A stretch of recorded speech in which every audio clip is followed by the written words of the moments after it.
Hello, welcome to the Warley lockdown live stream.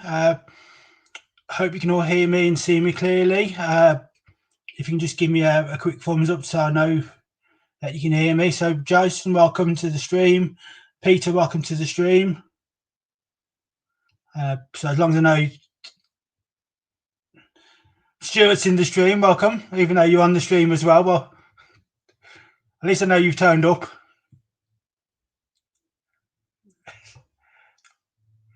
So if you can just confirm that everything's all good, sound-wise, and we'll make a start.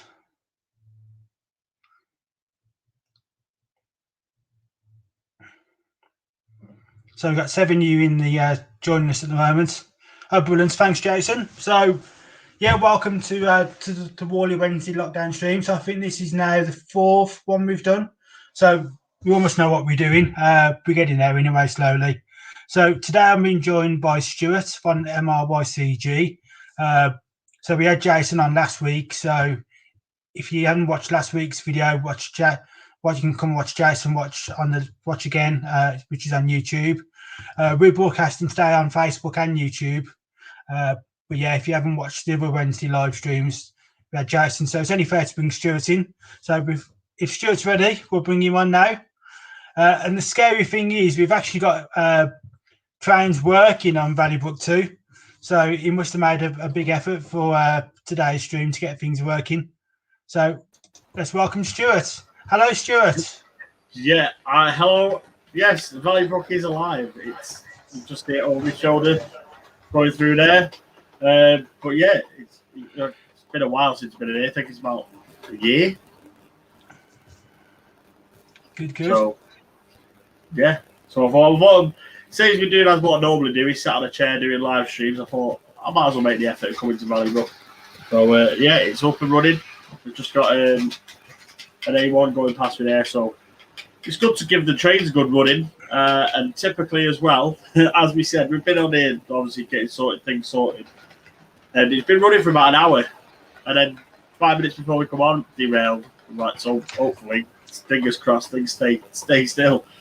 That's typical though, isn't it? It's always, as soon as you point the camera at any train, it will derail. Yeah. It'll run for hours fine. Steve Smith is asking you, have you bought cake? No, they got no cake today. I bet that's it. Get sacked. Bring someone else in. That's it. We'll have to wait. We'll have to wait till we meet up. I might bring a big cake when we eventually get to meet up. Yeah, you have to bring a cake to Warley in November. Yeah. I'll make a big Warley cake, bigger sponge cake, black icing and everything like that. I'll sort that out. That's definitely a plan. So, afternoon, Steve. Afternoon, Pete. Thanks for joining our stream. So, what's been happening on Valleybrook since we last saw an update? Because it's been a while. Yeah, I think the last time we had an update, I was cleaning up. I did a video on Valleybrook where I cleaned everything down, put everything trays away. But then everything came back out again, and it's still a mess. Like I say, from down there, under there, you can't see the carpet. But behind us there, I mopped up a little village scene, which we can probably walk through the stream. So as you can see, as the trains come over the bridge here, just as you'll see the TP68 just popping in, roundabout now. It goes underneath the village and then pops out this side and comes through the station. But obviously, we'll do a bit of a walk around throughout the stream. So then I got a bit motivated today because obviously we're doing Warley Wednesday, so I thought, right, get some trains out. And that's the first time the TPE's run, because this morning we put the decoder in, and it's doing great. It's a nice, lovely loco. So is Valleybrook a DC or a DCC layout? DCC. At the moment, it's only running on one set of droppers. We don't know how we did it, because obviously Jason helps me a lot. We put a set of droppers in one line, and for some reason, one set of droppers is powering both lines. We don't know how we did it, but it's working.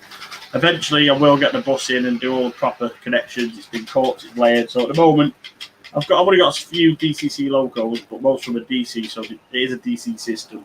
But mostly are DC, so a lot of them are on, as you say, code 0, just normal analog setting. Good. Jason, thank you very much. He's put a link to your YouTube channel on the in the chat. Cheers, Jason.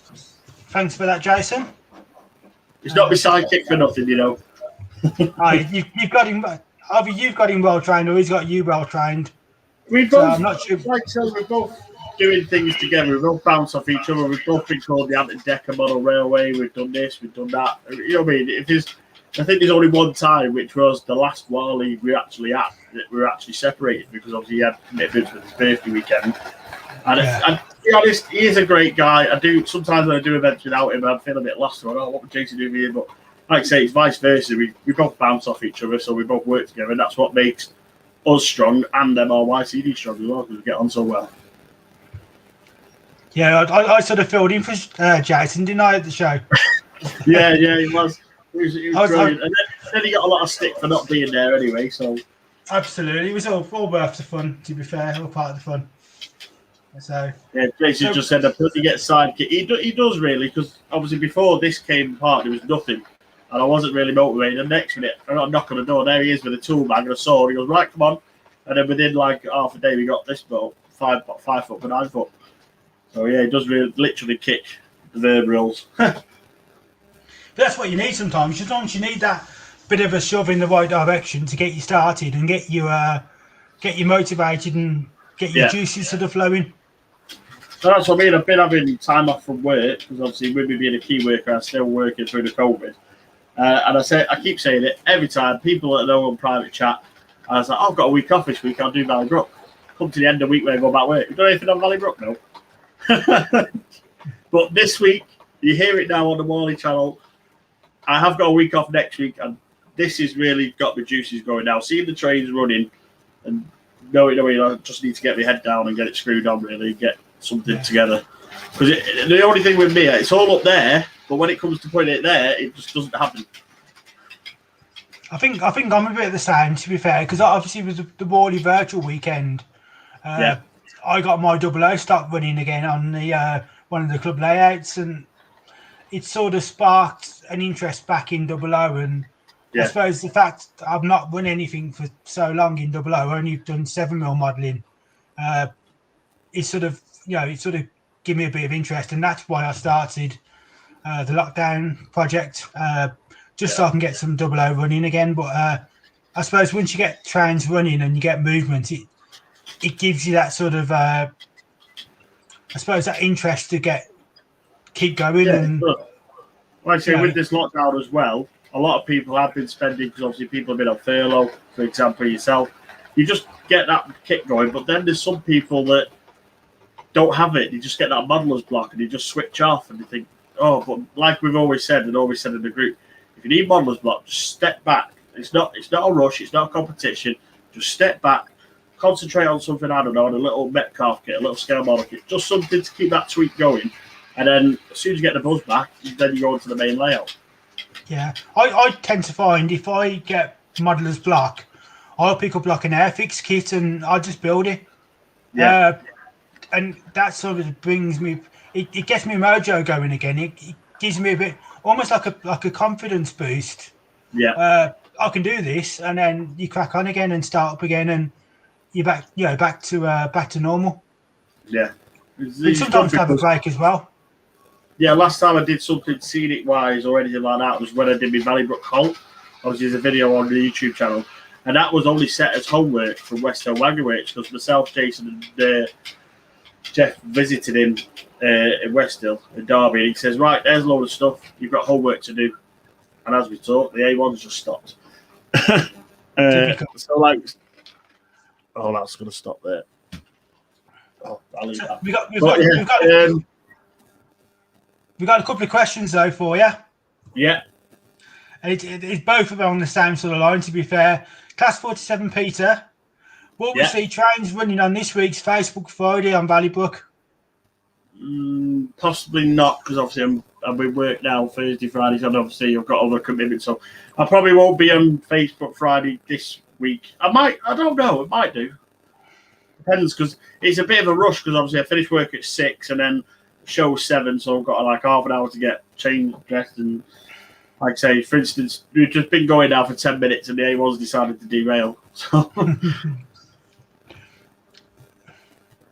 I can see there, Ollie Warner Road saying that can't be trains running around. Yes, Ollie, they are. Well, they were. And Jason just said, did we just hear you say you're going to get work on the layout done? Yeah, but like you say, Jason, I say that every time, and then it doesn't appear. So it depends. But look, like I say, coming in here today to do this live stream with you, it's give us that little bit of mojo back. So hopefully, fingers crossed, we get it going again. Just setting everything back off again. Any more questions? No, that's all we got for now. So I'm going to quickly change cameras, and I've been laying tracking my fiddle yard the last couple of days, so I can show you what I've been doing with that. Yeah. So change cameras, so you can see I've got. You can still see the paint on the paint tins on the last rail that I've glued down with Copydex, but I've run out of glue now, so I've got the track sprayed down, but I've got 5 tracks laid on for the fiddle yard. So at the moment I've got a class 25, a couple of 20s with a nuclear flash rake with some and a 108 DMU just on the fiddle yard for now. But that's going to be the fiddle yard for the lockdown layout I'm building. So yeah. But I've obviously glued the track down instead of using trap pins. So yeah, there's all on top of the cork. Yeah, it's a different way. I pinned mine down. I've not glued the cork down underneath. I've just placed it. Basically, I put it all down as a sheet, nailed up, pinned all the track down, and cut out underneath it. So nothing's glued down. Because I think when obviously we glued it down, in a way you'd be gluing it down after you ballast anyway. Because obviously when you ballast is glue, so there's different ways. Yeah. You know, if there's that many videos out there on YouTube as well, as soon as you put in how do I ballast, there's like 20 million videos because near enough everybody does a ballasting video. Absolutely, yeah. I just find if you're not careful with pinning the track, you can pinch the track too much. Yeah. And you can tend to find you get sort of the track, especially if you do pins in the middle, the track can do that. Yeah, because the sleepers will pull it down. Yeah, so if I pin it, I always pin on the, I've got a piece of code 100 track here. So I always pin the track on the outsides there. Yeah. If I'm here, rather than do the middle, because like I said, you can end with the track sort of bends into the middle. The good thing with using, I find with using Copydex is if you need to get the track up to move it or to adjust it, you can adjust it with Copydex. You can break the seal of the glue if you need to make minor adjustments to the track. Yeah. But the problem with pins is you always see the pin head. You know, despite how you can do quite a good job of hiding it, but on the smaller scales, it's harder to lose the pins. Sometimes as well. Like I say with Valleybrook 1, when I took all the track up, when you take the pins out, you lose half the sleepers because they all break and snap. Yeah, so there's more than one way to skin a rabbit, isn't there? So everyone's got their own ideas and their own techniques. Yeah. But I have run out of Copydex. But I've used PVA in the past, and that works quite well, to be fair. Yeah, like I said, there's all different glues and everything that other people use. Steve Smith saying BR Blue then. Yep, that's all I've got, BR Blue. I have got some steamers. I've got a Virgin Voyager set, a 4-car Voyager set. So I'm tempted to update the lighting and DCC chip that and make that look quite nice if I can be bothered. Just got to dig it. That's what I want to do with my HST. Oh, the HSTs are lovely, but this isn't long enough for a HST. It's only about 3.5 meters long, and one thing I do want to shape and modernise is the 58001. Okay. The old Hornby, but I have seen light kits, and then people have been using Helgen parts to do it all up. But this is the first loco I ever bought, and that was £3.50. So I'm not going to get rid of it. I'm just going to update it, DCC it, and lights, sound, and all that lot. So should be pretty all right. Talking of HST, I know we've had a private conversation about the MRYCG HST. Well, this is the original body to them, and like I say, it's the old type with the old bulb at the front. Yeah. So obviously that's going to get replaced with. I know Jason's used them. I think you get some LED plating and you change it over. So instead of going from the old bulb, you get to an LED upgrade on it. So a lot of fun that's going to be happening with that. Well, I'm hoping we'll get a HST sent to me. I've spoken to Richard at St Michael's Hill, and hopefully we'll have a HST to play with soon. Yeah, so mine's over there somewhere. Mine upstairs. I've got 3-4 bags of HST. I've got a blue grey, a swallow, and a exec. Mine's just the old virgin red. This one, that's the old ones. So yeah, like I say, I've ordered new nameplates for it. I'm going to spray it up and things like that. So we'll see what happens with that, and hopefully something will come into fruition. Like I say, coming in here today, get a bit of a mojo back. So fingers crossed there'll be more and more coming. Good. So what else have you been up to? Do you want to shall we have a quick tour around the layout and see what's going on? Get my phone because it says moving that one there. Your phone's always better because technology these days. So let me just log in on there. Where are we? Don't on.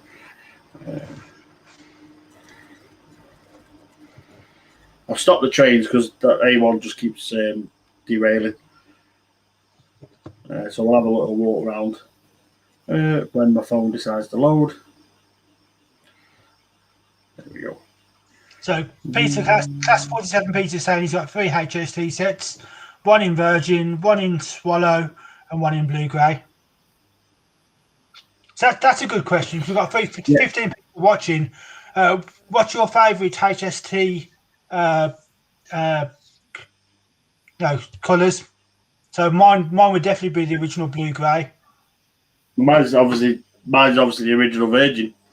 It's got to be the original Virgin. Now, hopefully, I've not seen the new detail pack yet in the original Virgin, so we'll see what happens. See if they do it. I think they are. Have they done that one yet? Not too sure. Not sure. We haven't had a proper update on the Virgin livery for a long time, have we? So Steve Smith is saying into City Swallow. I'll mute the mic on this. Turn this down.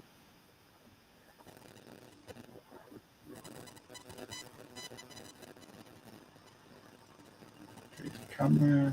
So Peter's saying he's going to he needs more coaches for his Blue Grey HST. He's going to get the new ones with the farewell pack. John's saying Intercity. Yeah, I do like the Intercity livery. It is nice. Yeah, I've got to. I'll just turn them. Saying that there. And what I'm going to do is I'm going to swap out the old Hornby Mark III coaches to the newer ones. Okay. So I'm going to be selling the old ones and putting new ones in. The camera should be ready to put into if you're there, Andy. Yep, if I add that to the stream and if I do that. Yeah, so this is Valleybrook, as you see, there's the laptop, hello. So at the back here, we have, what I'll do is I'll turn this camera off. Wow, obviously, you don't want to see my belly there. Right, so on here, obviously going from the single main line that I'm having here, this is going to be here, there and everywhere. And then we've got a split off behind the laptop here where you can see the little blue logo. This is going to be my rail track depot because this is mostly going to be based on Era 9. So it's going to be around about pre-2000. So obviously it's rail track at the moment, not network rail. So this here is going to be your rail track depot. Back here, where this point goes off here, I'm going to extend that section there. That's going to be a Freightliner Depot, because everybody knows, quite like the Freightliners, as you can see up there. And if anybody knows, obviously, apparently I love a Class 70. So, there's a Class 70 montage there that we got a picture of. And obviously I've got a Class 70. So going round, we have the station. which is all canopied. Still work to do on that yet because I'm spraying them from the blue. I don't know if you can make out the blue. Might make it on that one. Spraying from the blue to the green, which is obviously Freightliner green / Valleybrook, because the original Valleybrook was all green. So that is the station area. And Andy knows about these Hornbys. Andy's offered to update them a bit because you've done some work on them, haven't you, Andy? Yeah, I've modified them a few of those buildings lately. So that's got to be on there. And then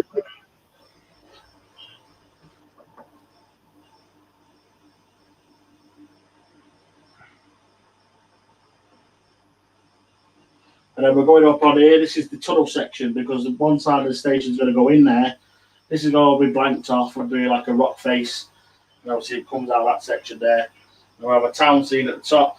We're going to have low relief. These are just the old buildings out of Valleybrook 1, the petrol station and church and everything. So I might keep some of these. I might get rid of them. We're going to go low relief on the back, a row of shops like a high street, a few garages, warehouses. At the front here, there's going to be a road. The road's going to come down into front of the station. So we'll have a roadway coming up and going around. But obviously, this is the Valleybrook Bridge. This is removable, as you can see by the mess. This is the bridge, and this is a pull-out bridge. This is the way I get in and out of the loco of the area. So I'll just move the A1 out of the way. Well, it did. Move that out of the way. So this bridge is completely removable. So there we go. And on the bottom of the bridge we have some copper cladded there for the contacts. So that is the way I get the power along the bridge. Also, when I do get the bus wire in, there's going to be like a kill switch. So say if there's an emergency, so I don't know, someone's knocking on a door, phone's ringing, or something happening, and I need to get out quick, I'm going to have a micro switch on the bridge. So as soon as the bridge is taken off, it'll cut all power. So I can't literally lift the bridge off and the train falls off. So I'm going to get that put in there. So it's a cut-off switch. So as soon as the bridge is taken out, it cuts all the power. We don't want no accidents. No, it gets expensive. Yeah. Well, if people have been watching me or people know me, they'll know about the 158. That is my test train. It's brilliant. I've had that since day one. That's fell off the lines. That's derailed. It's done all sorts, broken in bits, and it survived. I literally did a video where it jumped off the bridge. It's done all sorts. They love it. And then this is obviously all the bits where I've got my ballast paints. As I've been working out studio. This is the HST Andy. I've done, like I say, that's how it started off that side. And then that's it at the moment. It's in primary grey. It's going to go white. I took off the stripes. Okay. So it's going to have a HST each end and a Mark 3 coach in the middle. So it started off like that. I used paint stuff oven cleaner, you know, like granite green cleaner. Oh yeah. I used that on like a cotton wool bud, just edged it off, and then look, it came off. It leaves a bit of a shine, but obviously after the one focus, it does a good job. So that's the Mark 3 coach that I tested, and this is the one end of the HSC. Obviously, I took the cab off for easy painting. So just a few runs and that I've just got to clean out. Where's the other cab end? So you can see the cab ends here. One before and one after. So you can see the difference. They're in primer grey, get different work on. All sorts. So yeah, got quite a lot going on. So is that painted with Alcan or by? Yeah, it's just mostly your standard Halfords tin paints, basically. I did have one here somewhere. Where did I put it down here? There we go. I've got it here. Just a standard Halfords primer. That's all I'm using, really. Just standard spray paints. That's why I got a bit of a run because I got a bit close. So I was like, oh dear. Yeah, you went a bit too thick with the paint, I think. Yeah, I don't really trust myself with airbrushes, but I don't know. I'll just switch cameras back over now. So there we go. So yeah, that's Valleybrook in a nutshell, really. But yeah, I want to experiment with airbrushes, but I'm not. You know what I mean? It's that confidence in it. Do I spend the money on it and not very good at it, or you have to when you come down to NEC in November, you have to come and have a play with an airbrush. So I've got an airbrush set up here. So if you get a chance, you have to come and I'll give you a lesson on how to use. If you get down sort of before the show opens or the Monday afterwards, I'll give you some airbrush lessons and you can have a play and that's like, the easiest way to do it really is just have a go. Don't think about it. Just wondering, where is it now? Just got this logo here. When this was the last event we went to was Stafford, which was last year. I had Ollie from Warley Road come down and visit Valleybrook, and we did a live stream here. And he brought his weathering airbrush and weathering kits. This is one of the locos he did. The 08, the MRYCG Special 08, and he weathered it with the brushes. And it was just, to me, he's just stood there. Well, he's just sat there doing all this, going through it. And I went, is that it? You know what I mean? Looking at it, you're thinking, is that it really? But then it's just the confidence to do it. You know what I mean? Get the paint. Absolutely. But the thing to do is, what I found is, especially when you walk around the shows, go to the second-hand stands and get yourself some cheap wagons. You pick a wagon up for less than £1. Some of the wagons. I did one for a member. So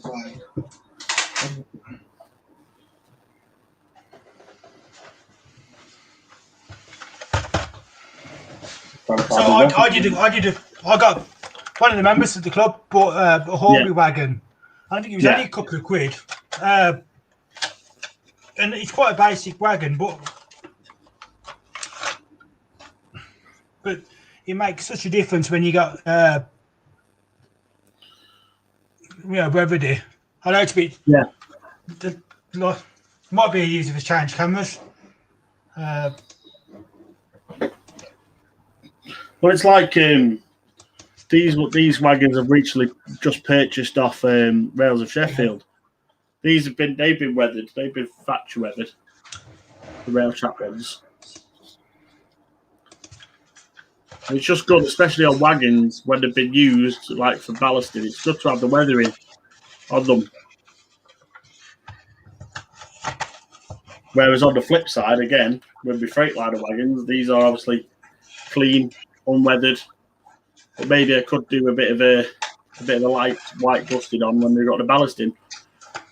Well, it depends. What you need to do is weather them according to what's been carried in, if you know what I mean. So if you got a wagon carrying coal, the weathering's going to be darker and blacker. Whereas if you're carrying chalk, your weathering's, apart from the track grime, you've got to use sort of lighter, whiter powders to weather the sides. So it's all about, weathering's all based on what you're weathering, where the item actually is, and what the item's carrying. So if you look at a diesel locomotive, if you've got a diesel locomotive running, say, down through from Paddington to down through Cornwall and Devon along the seafronts, it's going to be affected by salt water. Whereas if you've got a loco that's running up the West Coast main line, which is nowhere near the sea, you're going to get different type of, it's going to be affected differently. It's going to be weathered differently. It's going to, do you know what I mean? Yeah, it's definitely prototypical to what you're modelling. You know what I mean? Like, for instance, like say, like the Dawlish coast, if you're modelling that, then you've got to get the sea, you've got to get rusting on the locos and everything like that. Whereas, like, say, if you're doing a TMD or a diesel depot, there's nowhere near anywhere that does salt. You've got to get more dirt, more grime, more oily, dirty stuff. The best advice I can give anyone is really do your research and look at pictures of what you're weathering and base the weathering on images rather than trying to guess. Yeah, that's the best thing. Always research, because, like, the same with model railway, when you're weathering or whichever, even when you do your layout, always, if you got, even if, like I say, this is non-fictional, this is, this is not based on anywhere, this is just what I want, really. It's not as if it's based on, I don't know, somewhere village or something. But there is people out there that do model certain areas. For instance, Tinsley, David with Tinsley, he just gets modelled on there. And with your track plans are always changing. But the best thing is to just research, sit down, pen and paper before you start doing anything. Because if you start throwing it down like I did on Valleybrook 1, you just go wrong. You get your points wrong, you get your track work wrong, try and get radiuses. So the best thing to do, or even people that technology imagine using online software like SCARM and things like that, it's just best to plan and always research. Jason said he's scared of airbrushing as well. So I had to get the two up here really, and you can both have a go. Yeah, we'll have a bit of a play. I'll get a couple of Airfix kits and you can paint them. Yeah. That's what I mean. Even when I was younger, when I had the Airfix kits, painting, you get the little, I don't know, little Chevrolet Impala or a little Metro, or even the planes. I never used to paint them. I just left them grey and just that's it. Soon as I got built it, I just left it. I never painted them. I just left them because I couldn't do the paints. It's like, because on some Airfix kits you have to mix the paints, you have to do this. It's like, nah, just build it. That's it, done. Definitely have to give you a lesson. Yeah. Just trying to think. So that HS teacher come along when I get my motivation back. What else is there? I'm just trying to think if there's anything else. Also I've got here as well. Where did I put them? Here on the floor. I've actually got some Warley membership forms here. If anyone wants to join Warley and they want a form, just let me know. I've got 4 here, or if not, join on the website. So. If anyone wants to join Warley, all they do is contact me on Facebook and I'll send the paperwork out to them. It's not a problem. Yeah. We spoke about joining the club last week, and I did all the policies. When I've been selling some stuff, I've been slipping them in the packages as well. Drop a hint. That's it, yeah. Oh, just try to. It's like with MLYCG, we had some flyers made up and everything like that. So any public or anything like that, we just throw leaflets in and everything like that. So if you do find one, you know where they come from. So Peter's saying, I'm not a fan of weathering. Personally, I prefer to keep my models in pristine condition, but there are some amazing weathering techniques I've seen out there. Yeah, definitely. And I watch lots of people weathering, to be fair. Richard at Everard Junction, Tim at the scrapyard. And it's good to watch different techniques and different ways. And some of the things that Richard uses, I do. Some things Tim does, I do. It just incorporates in different ideas. Well, talking of Tim at Scrapline, I was kind of his guinea pig, because I had some stock that I didn't really want to do, and obviously I wanted to do a scrap area. So I sent him some Mark III coaches, Virgin Mark III coaches. I said, have a play of them, do whatever you want. I just want them distressed or what I'm doing, anything like that. So I'm going from weathering to proper rusting, and this is what he come back. As soon as I saw these, it was amazing. So this one is a Mark II Shorty, Virgin. Obviously, he's weathered it all down, took a bogey off. I stuck the sticks on there, just like looks like a pallet. Obviously, he's weathered all the roof down, put everything like that. Same again on that side. So that was the Mark II he's done. He's dusted it in July. And then done all that. So that's good. That's got to sit on the way out. And then I sent him a Mark III as well. I do like this Mark III. Like I say, he's done some rusting on the top. But then he's also done some steel panels, rusty steel panels on the windows. So it just gives it, even though they just does this with powders and things like that and just rubs them down, like I say, the faded of the stripes. And they're just amazing what you can do, when you got your mind to it. And if you do follow Tim at Scrapline Model Railway, the work he does, he's done some good work on the Acura style wagons as well.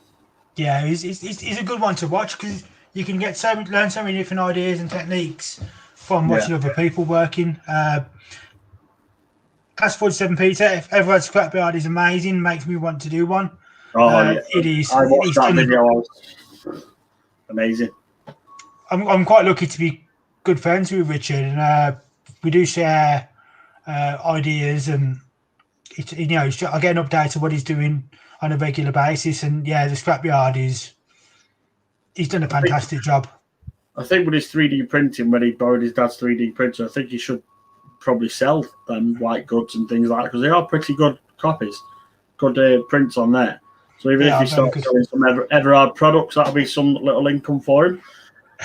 I'll copyright that, Richard. If you want to sell it, I'll take 5%. I think the guy's too busy. To be fair, with his car, he's putting it back on the road, and I think he's still working during lockdown. I think he's working mostly during lockdown. He is. I think he's a busy man. But he's the scrapyard is something else. I watch Dean Parker and Everard on a regular basis, and I talk to both guys on a regular basis. And you see Dean Park do something, and you go, he takes the level up to there. Then Everard comes along and goes there, and then Dean Park goes there, and you're thinking, guys, will you just slow down? I'm trying to keep up with you two. Yeah, it's great when you meet them at the Warley show as well. You know what I mean? They're always talking. They're a great bunch of guys to talk to. They're absolutely brilliant. Yeah, it's funny. You can just keep, like I say, the standards will go higher and higher all the time. Absolutely, and I suppose those are the two channels I really started watching when I first got back into the hobby. Was Dean Park and Everard. I suppose the other one would be I don't know if you remember Terry Road. Terry from Glebe Road Junction. I've heard of it. Jason's mentioned it a few times. He hasn't done a video for a long, long time. And in fact, he ripped his layout up quite a long time ago. But if you get a chance, go to watch his videos on his channel. Again, if I go back to the other camera, that the Class 25 and the Class 20 was weathered by him. Oh, cool. And they looked fantastic. If I can zoom in a bit.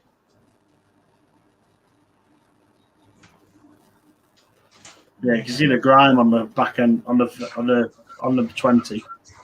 But the 20 and the 25, he both did them both, and they're fantastically fun. It makes I did the weathering on the 108, but the 25 and the 20 look amazing compared to. They really stand out above my work.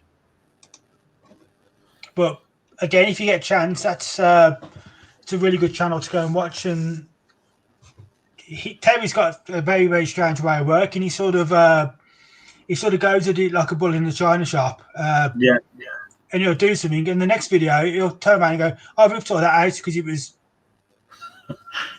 And he'll start again, and he wasn't perturbed or.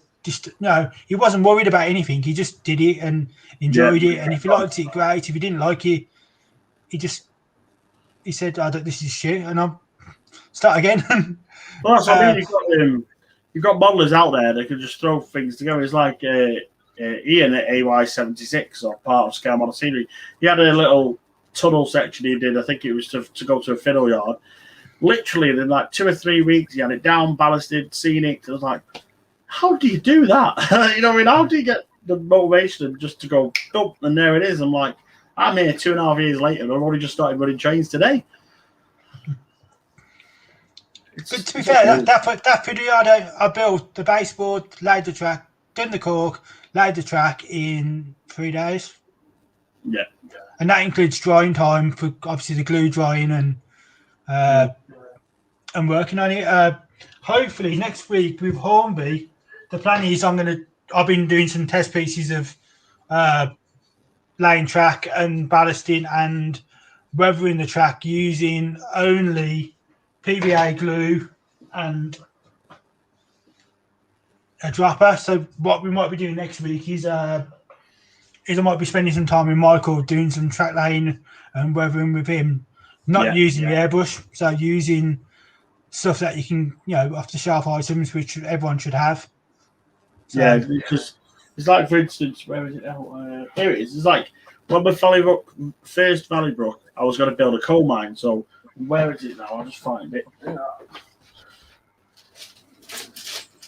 I obviously might sell this as well because I don't need it anymore. Basically, this, obviously, I work as a tyre fitter, and obviously, when you get those people that have a puncture and a blowout, they run the tyre on flat, and it starts burning up and crumbling. So what this is just the insides of the tyres. All of that rubber smell. Nothing better than burnt rubber. And basically, it's just that fine, and that I just crumbled it all up, and it just looks like coal. Okay. So it's just all it is burnt rubber tyres. Obviously, you got different. And basically, I was just going to give that a big clump and PVA glue it, and it's something for free. You know what I mean? If that was a ballast, you could probably pay for that much. Probably pay about 20, 30 quid for something like that I could get for free at work. So it's just easy enough. So if I do get a call, and also as well, if I do, I could use it as well for the Freightliner Depot, because obviously with all the oil and grime, instead of using normal ballast, I could just use the rubber, and it'd be like all dirty, oily, grimy ballast. You know, the best So thing yeah, that was a free product that I got from work. The best thing I found for representing coal is coal. Yeah, people do use actual coal as well. Actual coal, yeah. The best thing you can do is if when you're allowed to go back to the Severn Valley and stuff like that, when a loco pulls in, just ask the driver if you can have a lump of coal. Tell him why you want a lump of coal. I was going to say, ask the driver. Don't just go. Yeah, if you say to the driver, any chance of a lump of coal, mate, and just tell him that you do modelling and you model railways and stuff, the chances are I'll give you a lump of coal, put it in a bag, smash it up, and then just use it. And again, this is one of the other lockdown things I did. The roof semi-stuck on, but no, it fell off now. But again, that's got coal in the bunker. Oh yeah. I don't. But it's much better than putting artificial coal in real coal. It looks just neater because you get that glisten with coal. It's not one colour. It's not just a solid black. Yeah, and also as well, one thing I do get for free from work as well, if I can find any that I've got here, I don't think I have, is alloy wheel weights to balance your wheels. I've gone to model shows and people are selling them £1 a strip just to weigh your locos down. Yeah. Jason came into work one day and said, "Yeah, Jason, got some wheel weights," and just give them a handful, and that's what I've been weighing my stock down with, because you put them in the bottom of like my Mark III carriages, put a strip in there, you put them in your wagons before you put the ballast in. It's just it's weight. I thought to myself, people are selling that £1 a strip, and I get on my work boxes of 100. I'm like, make a fortune here. Yeah, you have to have a sideline. Those simple things, like say, for people at work, if they find things, you can just model them. It's just easy as long as you got your mind to it. It's fine. Peter, class 47 Peter says he uses real coal in models to make a big difference. Peter said he uses real coal in my models as well, makes the difference. Or black calcium sand is for coal as well. Yeah, it depends on the scale you're modelling. So obviously N-gauge. I sometimes use N-gauge. I mean that's N-gauge. I think you're frozen it there then. It just went all solid on me. Pete Clark says we all like free stuff, definitely. Unless he's buying into the internet. I think it's you.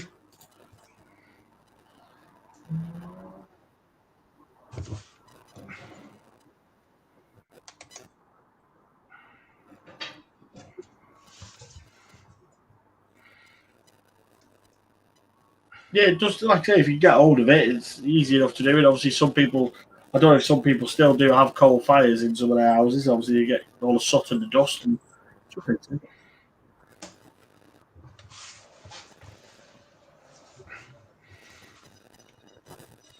You're still there.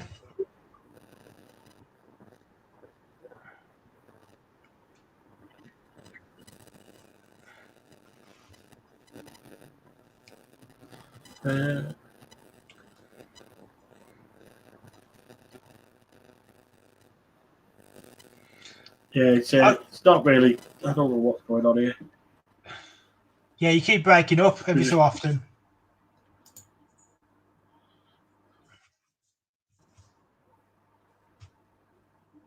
So John Nutman's saying his dad's done that with Gauge I think Wagons. he's Yeah, struggling a bit. yeah. I Jason think you're says the rope's struggling still your fine end. here. All right. Weird.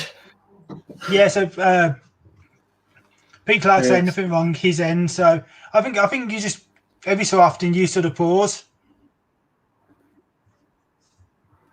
Yeah, it's coming through fine to me. It seems like it just seems like weird. It's like Yeah. I'm playing myself and you're freezing and you're freezing. I don't know. It's technology. What does technology? Absolutely. It's all part of the fun, isn't it? Yeah. I did say to Jason, like, I do need to upgrade my internet here, but that's why I'm working on 4G at the moment because I get on my phone on my 4G, so that's fine. My battery life's still good because I've done a live stream before where I've connected to my 4G. I forgot to charge my phone, so I was only on 10 minutes and my phone died. I'm like, oh. Typical. Jason saying we're both just staring at each other. Yeah, I think there's a big lag somewhere. I think it's trying to catch up with itself. It must be the morning. It must be the afternoon rush when everybody's putting the kettle on and it's just overloaded. Well, it's almost 3:00, isn't it? So tea and cake at 3:00, isn't it? Something like that. Tea and cake. Okay, Leamington Station, there is a lag, so it's got to be you because mine's working fine. Probably. So it's always Valleybrook's fault. And it might be the Valleybrook curse. They might have come back again. Absolutely. We used to have the Valleybrook curse on the first one, where anything that goes wrong is always Valleybrook curse because they used to wire wrong, we used to do things wrong. It's just terrible. So it might be that creeping back. I think it's Valleybrook telling me I've been in here too long. Get out. Yeah, I'm not used to having this many people around me. Yeah, it's like, what are you doing in here? Get out. Valleybrook's kit. Yeah, there you go. Peter says Valleybrook curse strikes again. There you go. So, do you want to have a quick chat about MRYCG and what you've been up to and what's going on? Yeah, we've got quite a bit going on at the moment. Obviously, we've not been doing anything outside wise because we can't at the moment, but we have. Jason's been out and about when he could before the lockdown, you know, when it was slightly in tears and things like that. He's found a place where we may do a MRYCG meet. It's like centralised, so hopefully, fingers crossed, we can get something ball rolling, get that sorted. Meanwhile, on the group, we've obviously been doing things. We've just launched last week that we're going to do a Metcalf building kit challenge, where some of the members are going to build exactly the same kit, exactly the same time, live on YouTube. And basically what we're going to do is have a little competition to see who can do it quicker. Because there's myself and New Durham Junction, which is Craig up north, we have a bit of a banter about kit building. He's like, I can use super glue to put my mech. That's what all those kits behind me, that's what I've used super glue, and I'm getting them up pretty quick.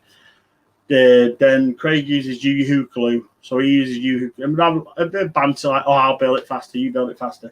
So then what we're going to do is we're going to get a few people together, a few members. So if there's members in here that are watching this now, head over to the group and you can enlist to be part of it. And he's got a phone call. I switched it off. I thought I switched it off. So we're building a Metcalf kit. I think Jason decided we're going to build a signal box. And also, it's not just O gauge, N gauge as well. So we'll have N gauges and double O gauges to build this kit, all live on the MRYCG YouTube channel to see basically how we go. So basically have something similar like this, StreamYard or Zoom or something, so we can all see each other. Jason says nursery ride time.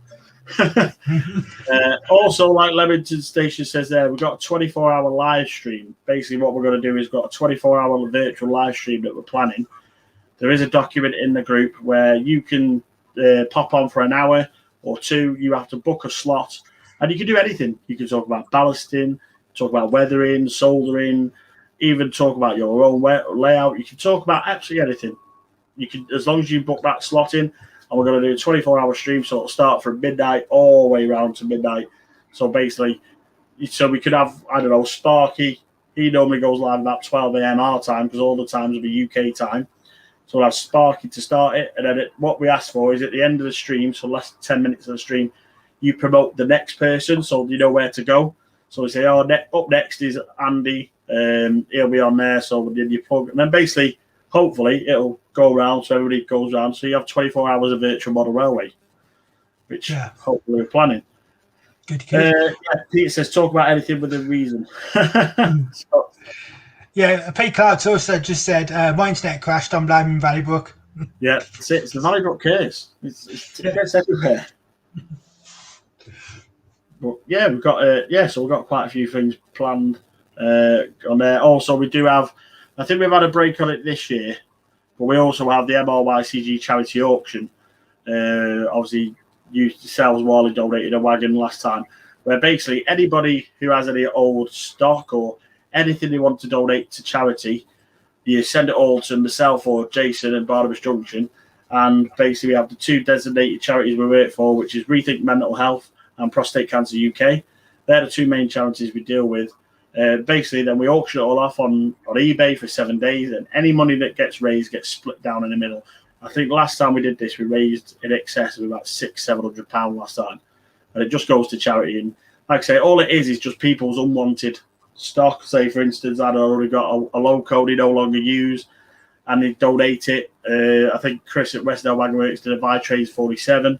I donated some track, and other people donated track. It could be anything, piece of track, a controller, some wagons or anything like that. Like I say, yourselves at Warley, they donated a wagon as well. So yeah, it was good, and we're hopefully planning to do another one to get some more funds. And this is what we are. MRYCG, we don't do this our own to gain our own profits. We do this for everybody else. It's totally voluntary. We do our own time. Jason has done a fantastic job with setting up the website, the Instagram, Twitter, etc., etc.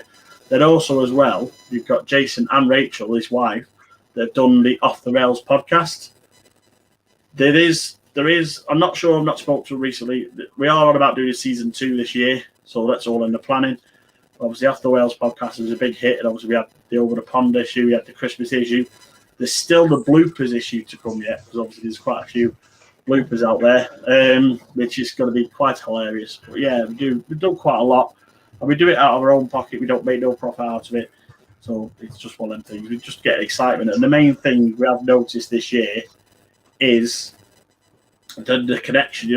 Normally we're out at shows, we have mini meets and everything like say at Warley.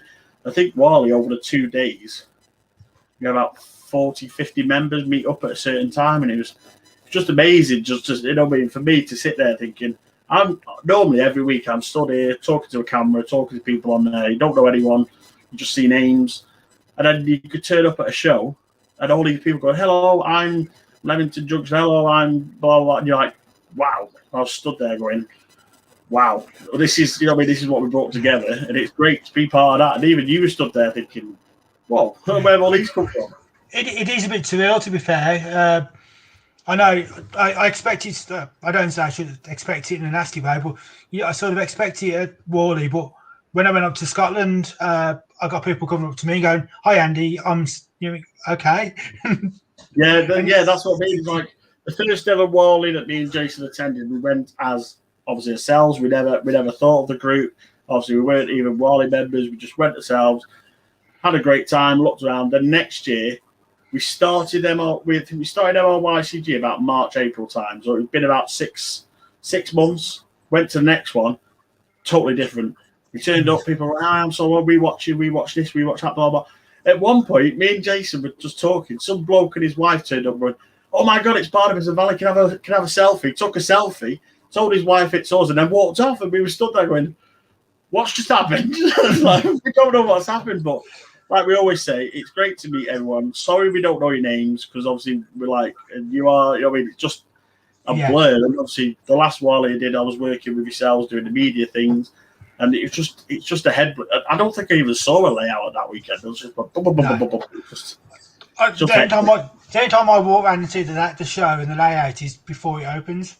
Yeah, that's the only time I really got there, when I was doing the live streams before we opened the doors and afterwards, which was good, because I got quite a lot of feedback about that on the Friday, because not many people see what happens on the Friday. Yeah. People, obviously, when people turn up, they just see everything set out, and then when they go, they see everything go. But they never see the setup process, how long it takes, how much rules and regulations, health and safety. It's unbelievable. Yeah, you wait till you see it on a Thursday morning when the hall's empty. Yeah, that's what I mean. I know. New Junction was there last time, and he filmed the main piece coming in there for like that. It's like saying the hall's empty, and then in a matter of 2 days, it's rammed. But then for some reason, it takes Thursday night, Friday setup, but then Monday, everything's just gone. It's less than Monday, to be fair, because we're at the hall by midnight on the Sunday. Yeah. The hall is empty by Sunday. Apart from rubbish, the hall is empty. So does that mean by midnight Sunday the main feature's gone as well? The main, or was that next day? No, that's that day. That's the last thing to leave the hall. Wow. So basically, the truck is sat out there waiting until everybody's gone. You'd be surprised because most of the layouts are down and out the way by. And most of the traders, to be fair, within 2 hours of the doors closing, most things are boxed up and out the way, the big stuff. It's only the big stands that take a bit longer to come down, but 2 hours after the show, a lot of it's, you're starting to get big pockets of space in the hall. And then I think I left the hall last year or the year before at about 11:30, 11:45. Yeah, I can't remember what time me and Jeff left. I know because obviously I helped Jeff pack down, did a few bits. I think we did go to about 7, half 7. Yeah. Well, the last thing to leave last year was the HAA, and we were waiting for them to turn up to pick it up, and that was about 11:30. Wow. And we were concerned that they weren't going to get it here in time, but luckily they did, and they got it. It just a case of lift it up and put it onto the wagon, and off they went. Cool. So everything goes down. It's quite surreal how quick it goes down and quick it goes up. It's unbelievable. And the best thing I can imagine, I remember it now. The best thing I ever saw, I was on live stream and I was walking down all there, and then they heard the tannoy. Ladies and gentlemen, the event is now closed. Blah blah blah. And you should see the relief on the traders and the places like, oh, thank God. You know what I mean? It's a relief because they know it's time to finish. Because even though people just walk around and just see people like playing the trades, doing the example, it does take it out of you. It does. And I think the thing you did say you did about 7,000 steps last time. Oh, it's ridiculous. I can't remember the amount of steps I did. It's on my phone somewhere, but ridiculous amount of steps over the 3 days. Yeah. It's something like it's got to be 7 or 8 miles a day. You know what I mean? It looks a small hole, but when you're walking up and down, back and forth, and doing also, it's good. But it's an amazing event to be part of. It's I was well privileged to be part of the media team. I still have my badge, still got my fresh badge from them. But yeah, it's brilliant. It's absolutely fantastic. And obviously this year, if fingers crossed, I'm obviously a member, so I'll be doing helping out. Yeah, the one thing you can say for the traders is, how many people you normally get in the shop of a weekend, and how many people do you get at the Warley show? You're looking at 15,000 people walking past your trade stand in a weekend, which you wouldn't get any other show or any other weekend of the year. So that's how much work is involved. Okay, a lot of people don't go to spend money; they just go to see the layout. But that's the attraction of being at Warley is the number of visitors and the number of people. That's what we were the traders with Jeff. It was literally I think it was his second show he did because he went to I think he was one in Manchester or something, and then he did Warley, and he was like, wow. He said he just jumped in the deep end. He says he literally, when the doors opened on Saturday morning, he just saw this wave of people just coming towards him. He was like, oh, but it's one of them things. For instance, our scale model scenery, every year they go back, they extend, they get bigger and bigger and bigger and bigger because they get so much ideas. And I think the first year they had a double stall. Then the last time they had a triple stall, and I think when I spoke to Justin, I think they want a bigger one next time as well. Yeah, Justin's talking to us all the time. To be fair, he talks to me, he talks to Duncan, who's the trade representative, and he's looking. touch wood, everything will go well for this year. It is good for these traders because, like they say, for instance, with Scale Model Senior, they are mostly online based because they don't have a shop. It's all online based. But when they do go to these events, I've seen it. You know, I mean, they're rushed off the feet. A load of people there. You can never get near Scale Model Senior. There's that many people. It's brilliant for these little traders to start off something online. It's like, because again, with Chris at West Hill Wagon Works, he does things that started off small, doing the hunt couplings and everything like that. But his range now is just going massive. And especially when you get recognised by the BRM magazine, Hornbeam, and all that lot getting awards. And it just starts off small and it just goes big. It's just amazing. Absolutely. So, do you want to have a look at the station I've been working on for my project? Yeah, you've been working some platforms and stuff, haven't you? Yeah, so this is one of the platforms that's finished. So it's Pico concrete, concrete edging with selectors plastic hard on top, some fencing. But just to show you how it starts, it just starts with some plastic hard. There's your platform edging that's not been painted and just glued together. So it's the quickest and cheapest way to make platforms for me. Because it's only a pack of edging, which is I think about £4 or £5 for a pack of edging. Guessing on that scale, that is for your O gauge. No, this is just double O. Oh, is it double? It's quite a big platform then. Yeah, but the idea is you can make it as wide or as long as you want. Yeah. But again, that's the plastic hard, and what I do underneath is I put brace underneath just to give it some strength. And that's what I mean. That's similar. That platform you've got there, well, you've just done, it's similar to the old Hornby one which I've got here. You can just see, and that's the old Hornby one where it comes out. So yeah, for what you've done there, it's quite similar. It is. Well, the idea is I'm going to put a station building there. Yeah. So that's where the building will go, and then obviously your platform in front. But that's what I'm doing for the again something else for the lockdown project, really. But you haven't got to spend lots of money to get fairly reasonable results. That's what I mean. It's like you said, you've gone down the plastic hard and the Pecco concrete siding, but at the back here, you see I've just done there. These are the standard Hornby platforms, but at the back, I've just got a piece of wood which I've cut, levelled off at the end, and I'm just going to either paint that or use the Scale Model CD texture sheeting, which I've got on here. You can select see the texture sheeting. So yeah, you can do different places. People make platforms out of wood, use the standard Hornby, or like yourself, do the plastic hard and the Pico concrete sides. Yeah. But the Hornby platforms are quite good, really. If you glue them together and then use again plastic hard on the outside, you can do quite some nice brick effects. And then, like I said, you can use Scale Model scenery tops. I tend to fill the gaps if I can with filler and then paint them. That's the plan with mine eventually. Like I said, just put them together, glue them all together, sand them down, bit of filler, and then use the textured sheeting over the top. What sort of filler do you use on them? I've got it here somewhere. I think I just use normal standard filler.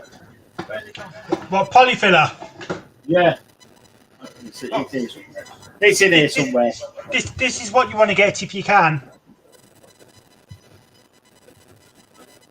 It looks perfect plastic putty. Because what you can do, you can put it on. It's an acrylic based filler rather than an oil based filler. So you put it on, then you can wipe it off with. So you're not actually damaging the plastic by sanding. Yeah. So, I don't know that filler somewhere. We get a bit of feedback. I don't know if it's from you or. I'm not getting nothing here because the only thing I've got on is the phone. Not my phone, but the only thing I've got going is a laptop. Okay. Yeah, because ideally I was going to use this filler to do concrete, TMD. Just basically wrap it down and sand it all back. But I think what I'm going to do is use textured sheeting instead, because I know many people are doing, for instance, like say Scale Model Scenery are doing concrete textured sheeting and doing the platforms.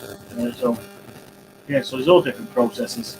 Because I've seen a load of people doing hard standing with making a layer of matchsticks, gluing them down, then fill it with a filler, sand it all down, and then use the paint effects.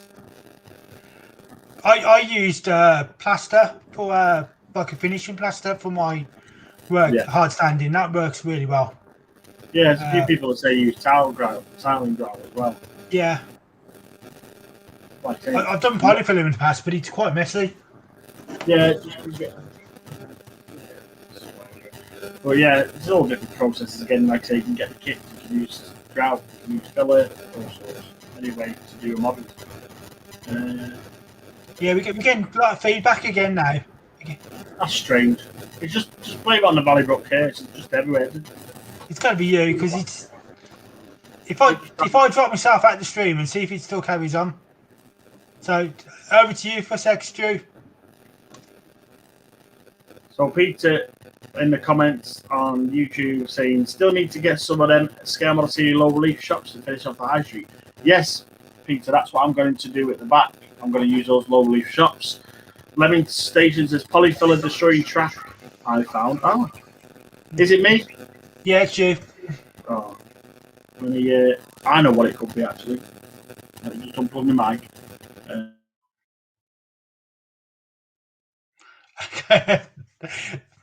That's perfect now, but I can't hear a thing. But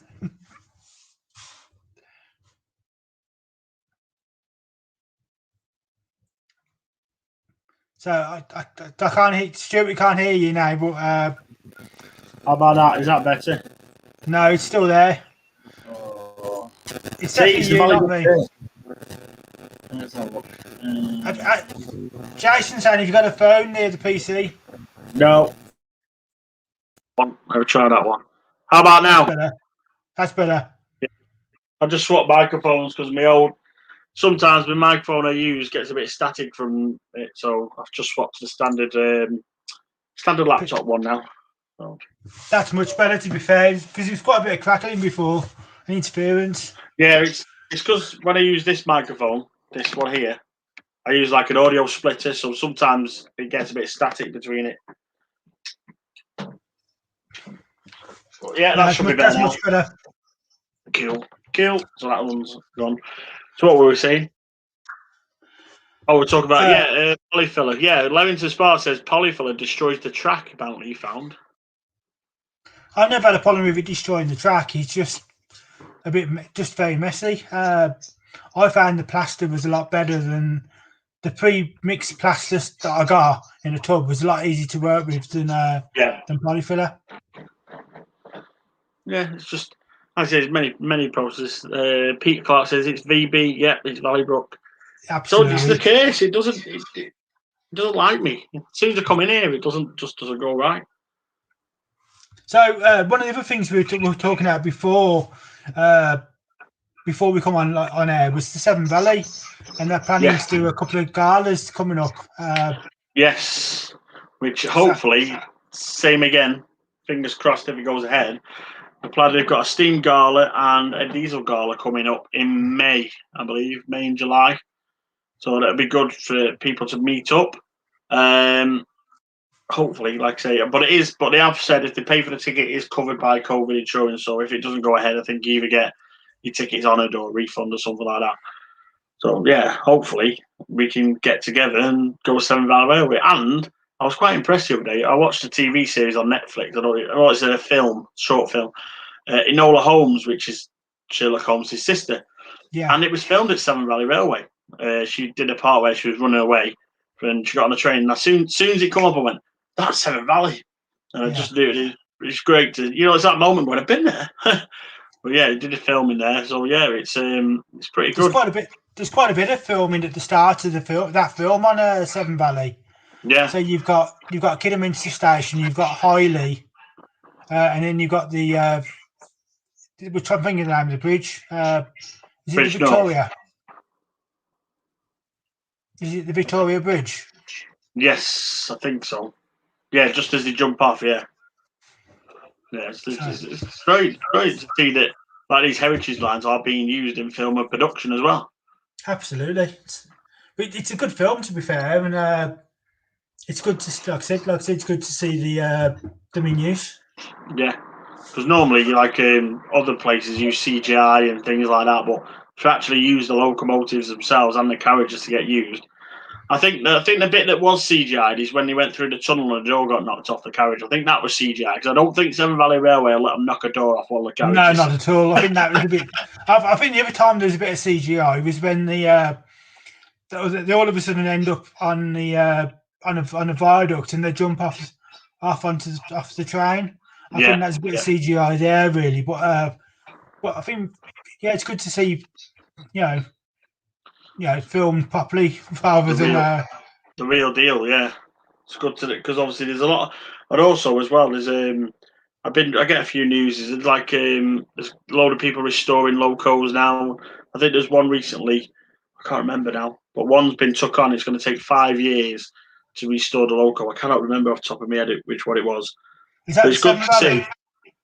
I think it was, or it was somewhere else. It just came up on my phone saying it took on a contract to refurbish a loco. But it's going to take 5 years. I'm just wondering sometimes where the money comes from. I think they've got one of the halls they're bringing back. Is it one of the halls or one of the manors? I think it's a manor. The manor. I think that's the one that's in the the engine shed at Highley. I think they're bringing that, returning it back to mainline use. Yeah, it's great to, like I say, I've the first time I actually tasted and smelt and been on a loco was Severn Valley Railway, and it's just as soon as you get that buzz, it's like I remember getting off at the station platform and Jason started laughing at me. I was like, "What are you laughing at?" My hair was flipped back because it was a bit longer, but I had like little black spots all over my head from all the soot off the loco because I was just stood there with my head out the loco, and then he's brilliant. He's absolutely brilliant, and also as well. MRYCG have been invited down to the Bluebell Railway down south. So hopefully we can get down there and hopefully get some floodplate rides and things like that. So yeah, MRYCG have got loads planned.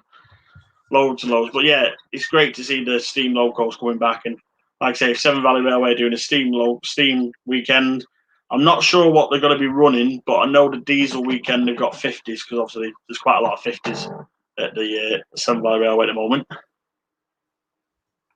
Okay. Class 47 Peter, thing is though, if you're booking tickets, you're paying for compartments which you'll have the whole day, but these must be booked in advance. Right. And don't think you can book a compartment for a large group either, but might be wrong. Yeah, I'll probably get that, to be fair. I don't think they're going to allow large groups. Yeah, so you're in your little bubble. So you'd have to have a bubble. Well, I remember the first time I went to Severn Valley Railway.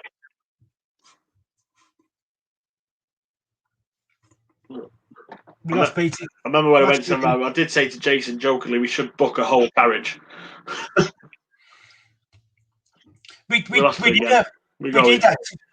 that, to be fair. I don't know if it wasn't last year, it was the year before. There must be this connection in here. Valleybrook's just telling me to get out of it. We did before you remember, Warley, we did an evening excursion on the evening special, and we booked a carriage for that, but we had to sell 60, 70 seats to fill the coach.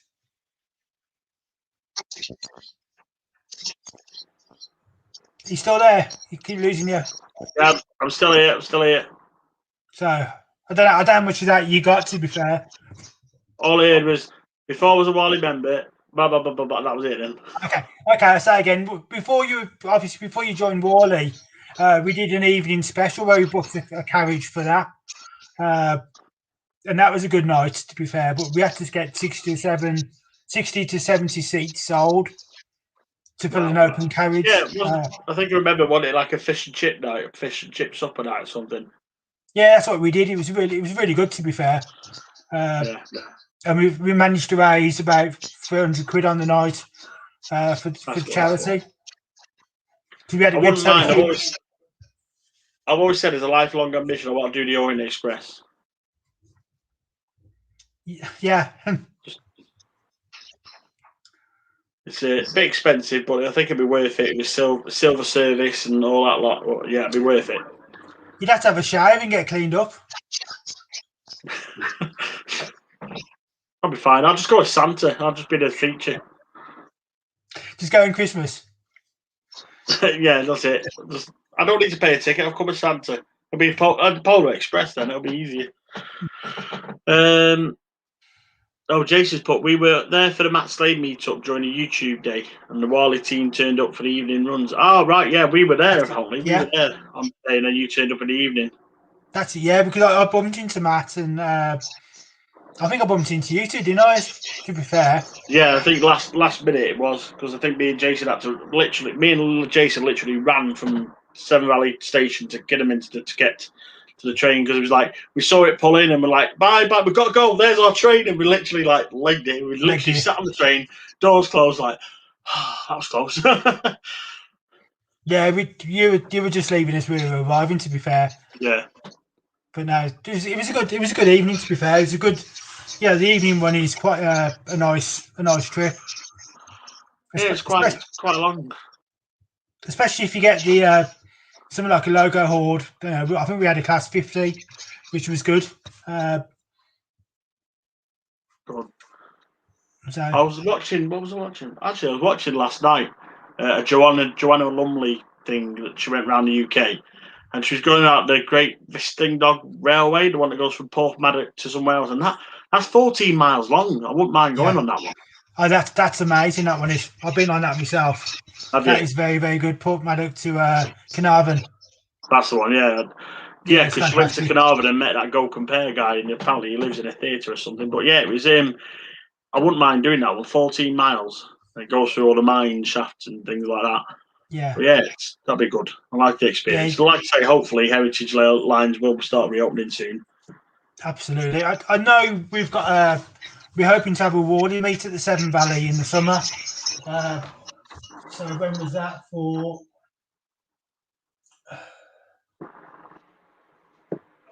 So I think that we've got ours planned for around, hopefully the 12th of June. So hopefully, obviously COVID permitting, we'll try and do a meet up on the day. Even might not be able to meet up as in a big group, but we can all be, hopefully try and support the Seven Valley at the same time. Yeah, that'd be good. Class 47 said he's been on the Stagnon. Amazing, lots of spectacular views and some unusual and weird scenery as well. Yeah. Wow. My other passion, what it used to be, is when we could get out, it was I used to like hill walking. Snow. I know snow only like the back of my hand. So the bit from Bedgellert up to Carnarvon, the scenery is just amazing because you got Snowdon on the right hand side.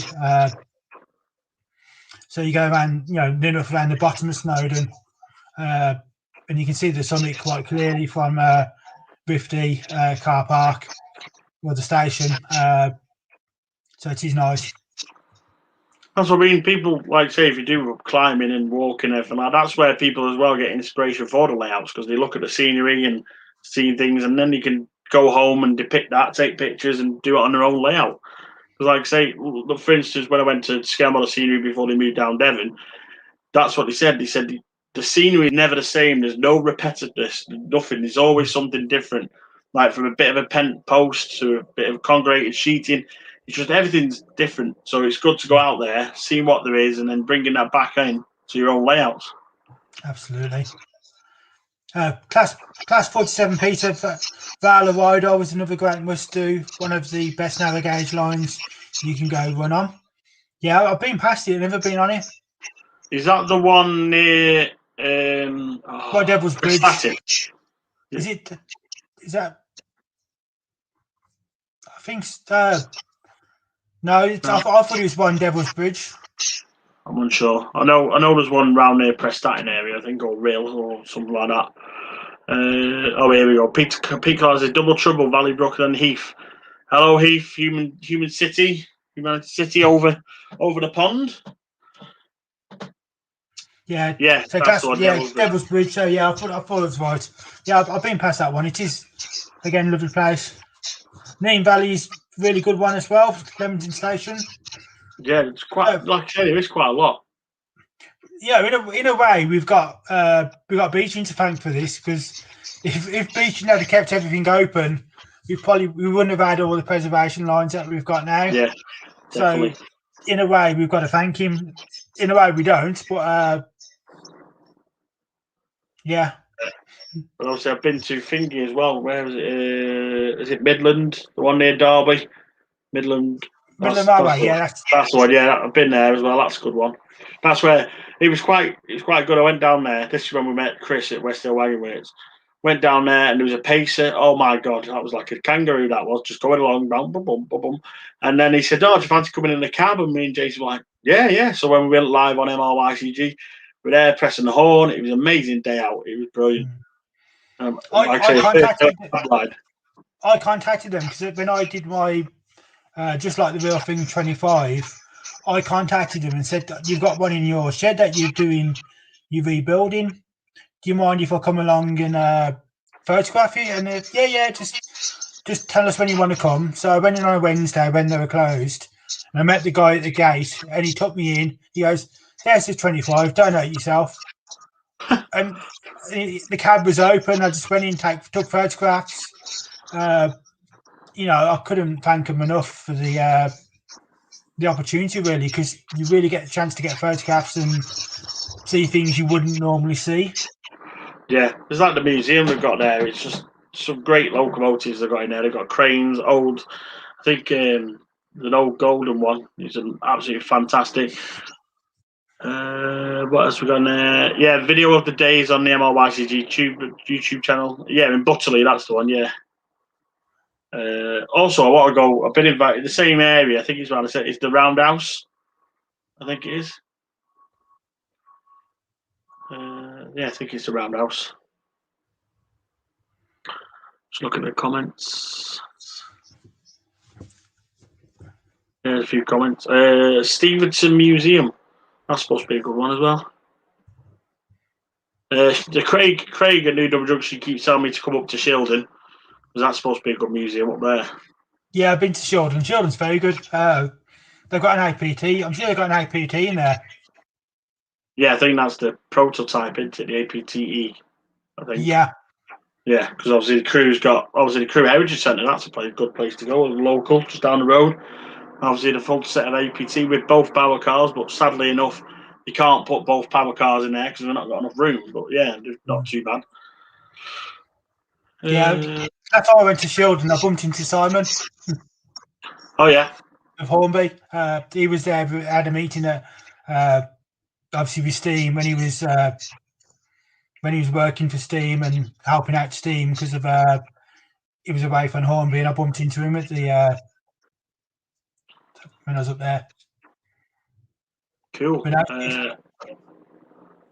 I think there's a question for you there from Millsy. Would Warley Club ever collab with other clubs such as Bourneville MRC? I think you have something to do with them already, I think. Yeah, to be fair, we work with all the local clubs. I'm sure we do something with Bourneville.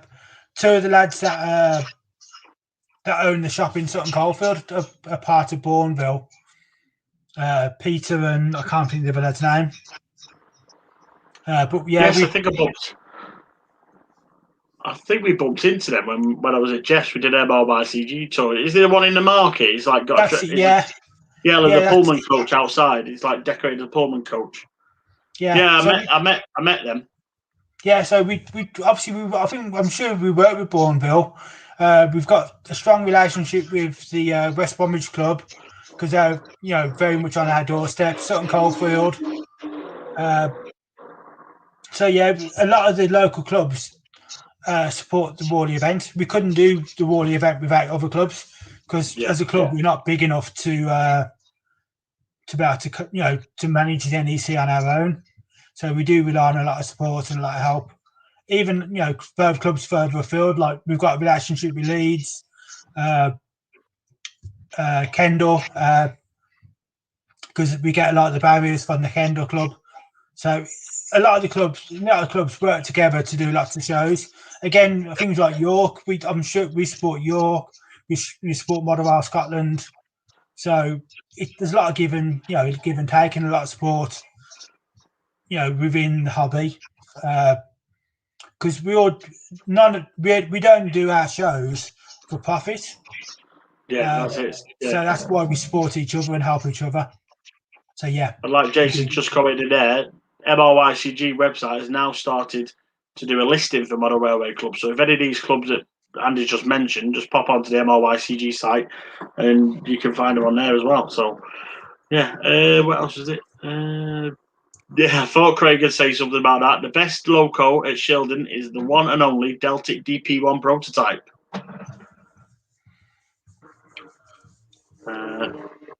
So that's a nice. I think that's the light blue one, isn't it? The prototype. It's been a long time since I've been up there. Yeah, I think it is. I think it's the light blue with chrome on the Deltic DP1. What else on there? I think. I don't think they had a black 5 up there when I was there. I'm sure I had a black 5. I can't remember the reason. I went there for a reason, piece of ink, and I can't remember what it was. Yeah, obviously, talking off Simon at Hornby, obviously they've started their own little one-on-one in Margate, haven't they? So hopefully people can go down there, see a few trains down there as well. Absolutely. Well, again, when we went to do the Hornby interview with Dave Watson, we were very lucky to go into the one-to-one collection. And they let us jump on the footplate of Synergy. I think they got an A4 down there. I don't know if it's Gresley or. Not too sure. It's Bitten. They got Bitten in there. And again, similar sort of thing to the middle of Margate. You can go on the footplate, but don't hurt yourself. Yeah, that's it. I've just thought of the Margate Centre because everyone got a free ticket with the NHS locomotive, the 66. But will they honour that after this lockdown? Because it runs out on the 1st of June. So I'll have to speak to Hornby about it. Maybe that could be a question next week. Thank you very much. That's something I don't know who we're going to get on. I don't know if we're going to get Simon. Yeah. I've asked Montana. We can ask Simon. Yeah. And we'll ask. Well, yeah, I think we've got Michael. Everyone that bought an NHS 66 got a free ticket. And if it runs out and we can't use it, fair enough, it's one of them things, but it'd be good if they honour it and they extend it. Then we could go down there. Yeah, that to me is a really exciting development. Open up the factory and letting people go around and proper tours. It's a shame to see the place empty, really, not being used. That's when they did the interview with was it James May? I think it was when he did all around there, and it's just vast space, empty space, and then you saw the old mouldings room, and all the mouldings got, I think it was sold off or even melted down and everything, and to bring it all back into Margate. A lot of the mouldings was, was skipped within a skip when Simon was sent away. It's such a shame to see them all disappear, really, and get lost. I'm sure someone might have dug them out of skip somewhere. I bet they've got them in hiding or something. Well, depends if anyone had the foresight to do that, really. But I think the problem is we had the wrong management in charge, and they didn't see a future in keeping them. Yeah. Craig and Newdrum saying Winston Churchill, Golden Arrow, APTE, and a load over kettles at Shildon. Seems like it's quite a lot. And obviously, then, like I say, you've got the NRM as well. That's a good museum. Yeah, we did that. I'm losing track. I can't remember if that was last year or the year before. But it's nice. That's a fantastic place to go. Yeah, that's. I mean, when we get out and about again, hopefully we can go to all these places and visit and see other things. So, yeah. But obviously, it is hoping. Touch wood. Absolutely, definitely. So we got anything else to talk about, or? I'm struggling now. You've been going for about an hour and a half now. You know you can talk, and then you just get to that point. Well, I've got here, like I said, something to do with Warley. People, how they store their boxes. Okay. Yes. So stock boxes. Stock boxes, which you can get from Models Mecca or Lucy there. I got given this one to review and kind of work on. And to be honest, these are fantastic. I'm going to get some more because at the moment I've got storage boxes everywhere. But these are pretty good because as you can see, before I got the A1 out, obviously there's the first layer. The second layer there was on my Freightliner stock. You got 66, 57. So they're great, and obviously they can be used for Engage as well because obviously you have all different dividers you can put in. So yeah, they're pretty cheap as well. Like I say, with it, I think I've stopped at there about £8 to buy. Yeah, absolutely fantastic for storage. Like for instance, before the lockdown, I visited my little Welsh friend David at Beatenhoff Junction, and basically I just used this, put a few trains in, took it with me, went to his layout, and had a little bit of a play. So they're much easier to stock. Saves you getting, like I say, saves you, for instance, getting all your ice packaging out and getting them back in, and it's just a lot easier. Just use the modeller's Mecca box, stock box, and just throw it all in. Well, not throw it in, but place it in there, and it's just easy to transport. Like I say, we've got a contents label on there, so you can write on there. And like Lucy said, there's quite a lot of people at exhibitions that use these boxes. Yeah, because instead of taking the usual boxes, you can fill one box with, I don't know, if you're doing N gauge, you can probably get about 30 little wagons in there, or if you're doing O gauge, you can probably get 6 per level. So if you've got a massive rake of wagons, you can put them in like 2 of these boxes, and it's easy enough. Yeah, but yeah, they're fantastic. I'm definitely going to get some more. Yeah, so they're available from the show normally. When you go into the hall, Lucy's normally on the club stand on the left-hand side after the information stand. So yeah, and I'm sure they're about £8 a box. Yeah, I think they are. And obviously, I think she does a discount if you buy them in bulk as well. I know if you want a pack of 25, you can get a bit of a discount for that. Yeah. But yeah, they are fantastic. And like I say, it's the first review I did. And like I said to Lucy, she said, "Oh, thanks. I've never reviewed a cardboard box before." But that's the one cardboard box I was excited to review. And like I said, they're very easy to get. All it is, it comes flat packed. Obviously, the main box itself, you just fold it together. But the actual sides, let me just lift this one out here. Basically, she said the best thing to do to use is a hot glue gun. And you can see down the sides, you might pick up on the camera, just dab of a hot glue gun around there. And it's pretty solid. Even though it's just cardboard and hot glue gun, it's easy to put together. And like I say, you get different divides. You get little dividers. You just push together. So there you go. Stick that in there. And there you go. There's a compartment now for 1, 2, 3, 4, 8 wagons. So just easy enough to do. Yeah, I don't even glue mine together. I just leave them all. Yeah, it's down to your preference, really. Lucy just said the best thing. You've got a bit of dab of glue and it just holds the structure. So yeah, it's quite easy enough. And like I say, it's more easy to transport than sliding out the ice packaging, lifting them out, getting a detailing packs and losing all them. It's just a hell of a lot easier just to put it in a box and bring it out. And they take up a lot less space as well, to be fair. Yeah, definitely, yeah. I took a couple of those when I went up to Scotland last year. I took a couple of those with stock in when I went to see Dean Park, and I had a small bag, and I'd managed to get all my overnight clothes and wash kit in, and 2 top boxes with varied stock to run on Dean Park. Yeah, that's what I mean. It's like, for instance, for what I stored in there, I stored the A1 and the Gresley coaches. But if you put them in the boxes, that's 5 boxes all at once. Then we got 5 66s. So that's 10 boxes. So you're looking at something like a package about this big by the time you get it together, all compact and just a single, I'd say, pizza box size. No, they're good. They're very, very good.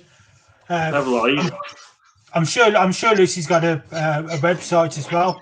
If I can find it, I've got Modeller's Mecca. Modellersmecca.co.uk. It's I'll show it now. It is written on the box. So,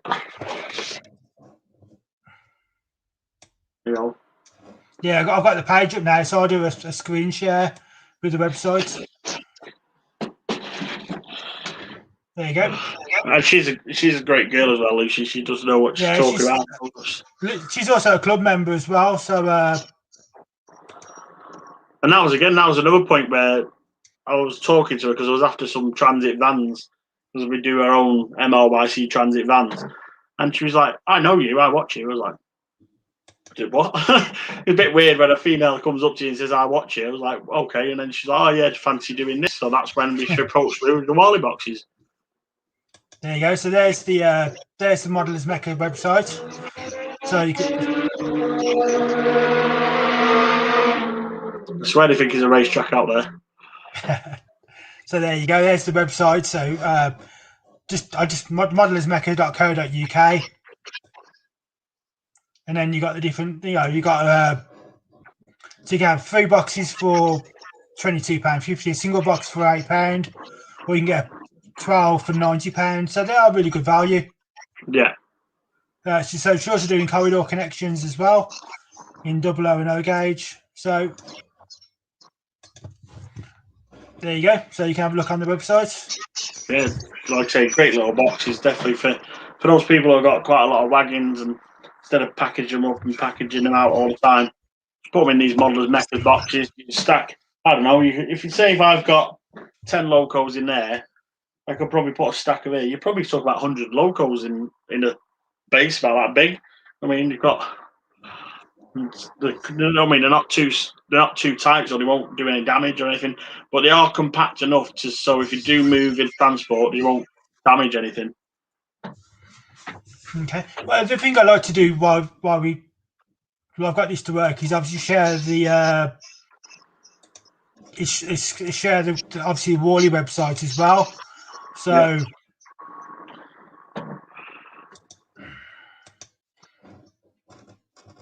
So if you go to warley.co.uk, click on the button. Stuart! What? Where are you? Why? You know why. I'm on live on Facebook. Well, how long are you going to be? I don't know. Hang on, my mum's turned up now, so I'll have to end the stream. Okay. Okay, then I'll let you go and I'll speak to you soon. Okay, thanks, Stuart. See you soon. Bye. So if obviously that's the Warley website. So if you get a chance to have a look on our website and see what's going on, obviously you got all your different tabs there for the exhibition. So information about tickets, which will be updated soon, hopefully.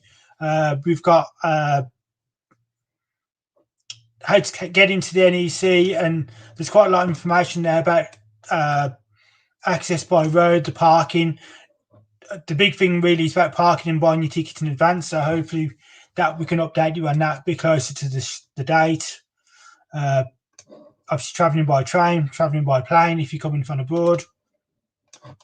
So you've got the website for the show, but we've also got a website for the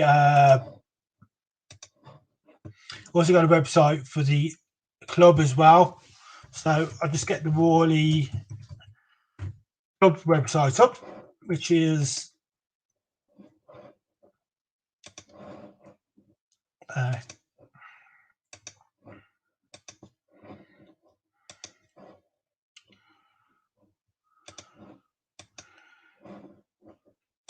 so there's the club page. So again, so the home page. So you can be about the club. So you can go and see talk about membership. You want to join. So there's all the information about joining the club under members in our club in members. We've got the club room, so you can look at the.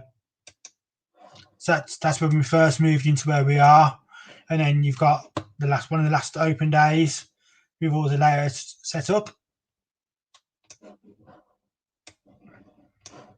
You've got a section on modelling, so you can look at all the different scales. So 4mm. So that's some of the club layouts.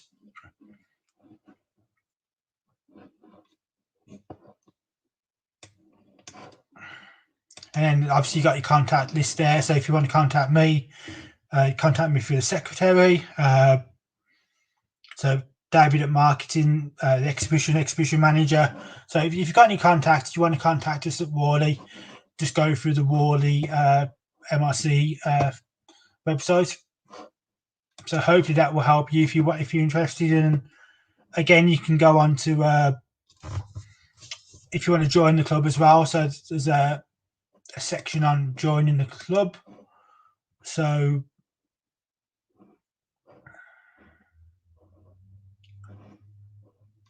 members.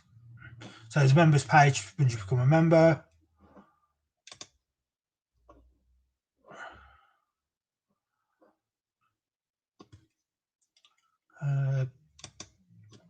Yeah, so yeah, but I'll find it. But yeah, it's on there. If you're interested in joining the club, want to get involved with Warley, you can get on that way, and you can go through the website and you can join us, or just send an email to me at the via the secretary. So Ollie's asking about how much it is to join as a member. So if I go to the page back up, I'll show you. Screen share.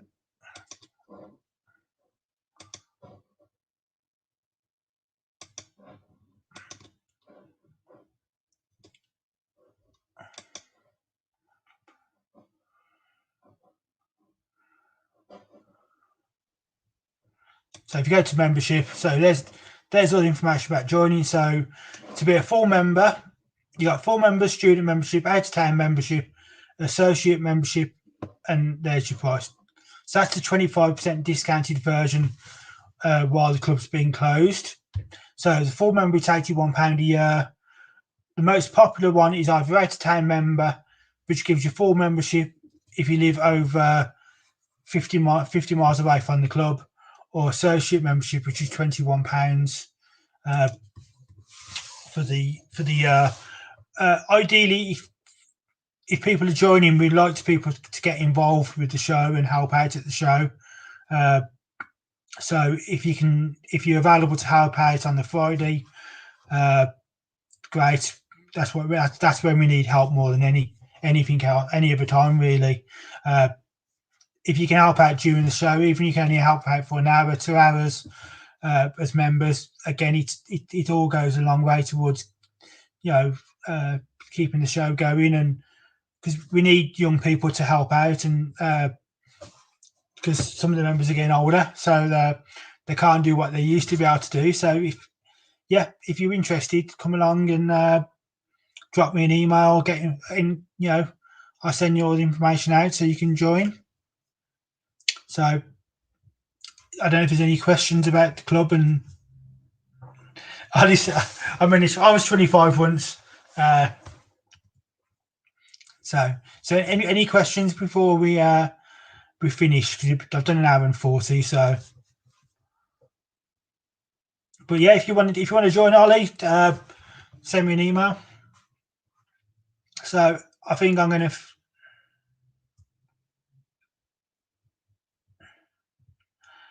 So I think we'll finish there now, I think. So thanks everyone for joining us today. Next week we've got Hornby at 2 o'clock. So hopefully we're going to do some modelling with Mike. If you haven't already, Mike did a video, or did some videos on some on building a station last week, or last couple of weeks. So hopefully we're going to do some work with him and see what we can do, see if we can give him some pointers, and hopefully we'll do some modelling with Michael on the Hornby. And hopefully we'd like to get Montana on or Simon on, but we're in discussion at the moment with those guys and see if we can get them onto the stream. But thanks for ever so much for joining us today, and we'll see you next week. See you soon.